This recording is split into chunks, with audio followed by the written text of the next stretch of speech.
Miyo gi nyathino wito ngimagi kanyo e masira mar apaya tok lori tuomogi e boma ma Kangundo otieno manyoro.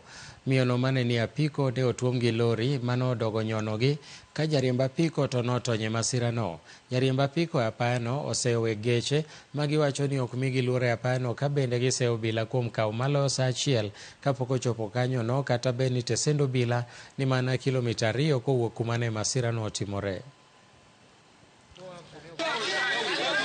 Bodaboda anaendesha bodaboda, mtu wa roli anamfinyilia kwa mtaru, anaumia. Na shida hiyo mtaru iko katikati ya rodi na hakuna action inachukuliwa. Tangu lini ama lini hiyo mtaru imekuwa hapa for many years, many days, many weeks, many months. Ile accident nimepata hapa imenishtua moyo. Si kitu ya kawaida, ni mara karibu ya 4 hii barabara huu mwaka. Barabara imekuwa mbaya, tunalilia barabara kila wakati, hatuoni mambo inafanyika. Imekuwa ajali mbaya sana na tunaomba jambo kama hili lisirudiwe. Kwa hivyo wale washikadau wote ambao wanahusika, kila mtu afanye kila ambacho anastahili ili tuepuke ajali kama hizi.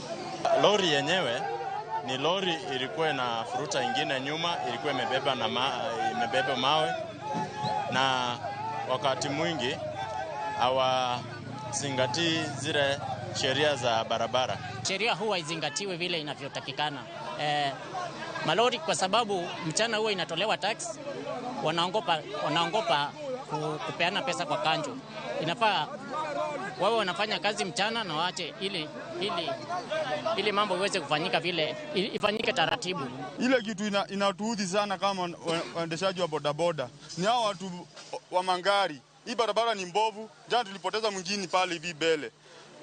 Wakati unapita, huyo mtu anakutupia ngari, anaepa shimo.